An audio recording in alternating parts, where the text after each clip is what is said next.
Well, hello. Looking forward to this very much. Now it's time for the one and only Grace Nelson. All right. A leader, as defined by the Merriam-Webster Dictionary, is a person who leads or commands a group, organization, or country. As set up by the United States Constitution, the president is the greatest leader. Consequently, the individual in such position must possess a certain skill set. The task of the president is always the same: defend the United States Constitution against threats foreign and domestic. Each commander-in-chief, however, puts their own spin on presidency. As Franklin Delano Roosevelt took office as the 32nd President of the United States, the story was no different. At a pivotal time in history, FDR stepped onto the scene and redefined what it meant to be a great leader.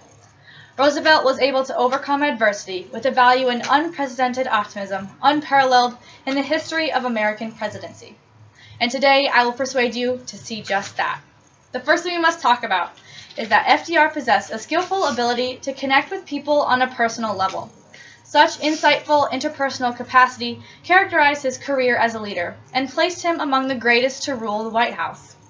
Upon President Roosevelt's first inauguration, he keenly recognized that before he could restore the nation's trust in the American system, he had to affirm the nation's trust in himself. Following the first week of his presidency, FDR delivered his first fireside chat, a radio broadcasted one-way conversation with the president.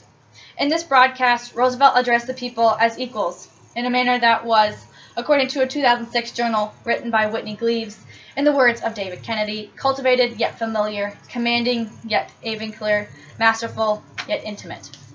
Such masterful communication abilities catalyzed a great portion of Roosevelt's success.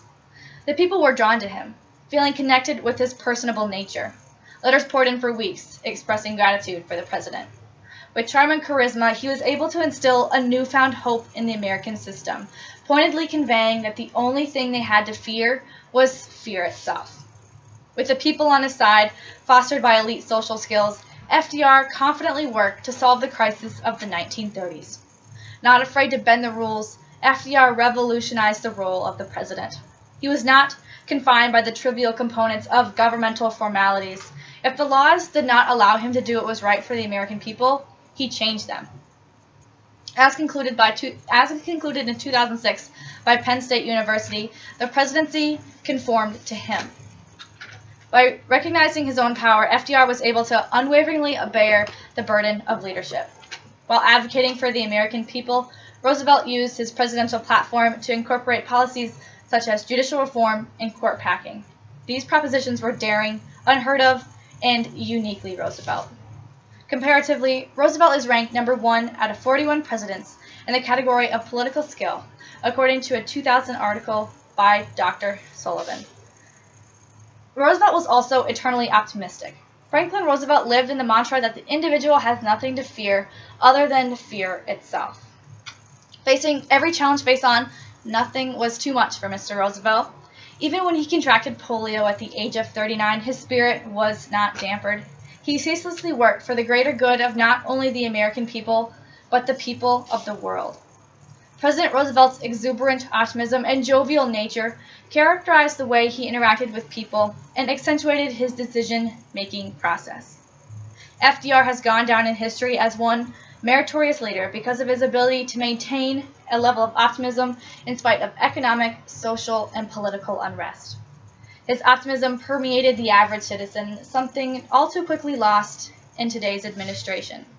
In conclusion, and by definition, all presidents are leaders. FDR, however, made this definition his own. In the midst of one of the most pivotal times in American history, FDR was a steady source of positivity rooted in a healthy amount of patriotic confidence. President Roosevelt understood his platform and used his position to reestablish trust in the American system. FDR led the nation through the pit of the Great Depression and through the turbulent atmosphere of the Second World War. With unparalleled and unprecedented positivity, President Roosevelt won the hearts and minds of the people. Not afraid of a challenge, FDR was, according to a book published in 2000 by Mr. Stewart, the greatest president of the 20th century. And with such verifying information it becomes very difficult not to agree.